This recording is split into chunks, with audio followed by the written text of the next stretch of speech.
Sector Education Cabinet Secretary Professor Prof.Magoha says the government has put in place elaborate measures to guarantee the safety of learners in the country's higher institutions ahead of a possible reopening in September, with teachers in tertiary institutions set to be subjected to mandatory COVID-19 tests. Magoha says institutions that will not heed to the directive will not be allowed to reopen, the directive coming as the government and stakeholders intensified mitigation measures to contain the spread of the virus.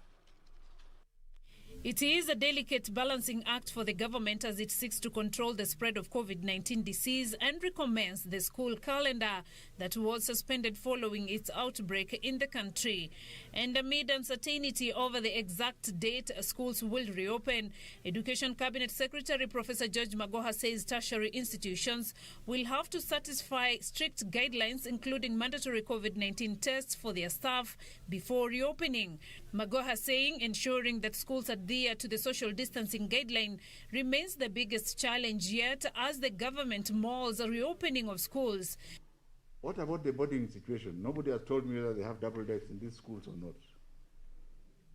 But it must be the same.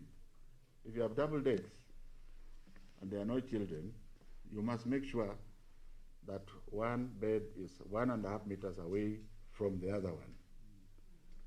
If you can't, the student has to stay alone inside. It's not a question of saying, oh, this is now 1 meter, we can manage. These as Machakos Governor Dr. Alfred Mutua decried the high number of Kenyans losing jobs as a result of the coronavirus pandemic. But the problem is not coronavirus. The problem is not COVID-19. This is what is happening in Kenya. The suffering is not happening in Singapore. It's not happening to the same degree in the United States or in European nations or even in South Africa. It is happening here because we are a poor economy, because we have not really concentrated our energy in ensuring people have money in their pockets. We are all excited about politics.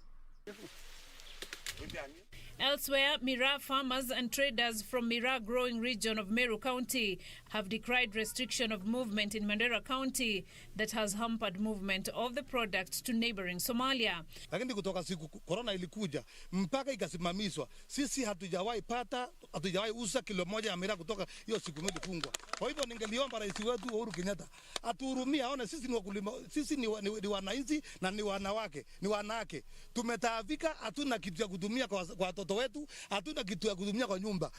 And Garissa County COVID-19 preparedness received a shot in the arm following a partnership deal with UNICEF. County Director of Health Abdullahi Dawood says the deal will see the distribution of washing equipment in all health facilities and other high concentration areas like markets in Garissa sub-county. Dawood said the health department had traced and put under quarantine contacts of those who had tested positive. I know there are many people who are a bit relaxed because it's as if they are becoming familiar with the virus. This virus is never familiar with anybody. It is killing quite a number of people. We know our economy has been affected, but please, we are not yet out of the hook.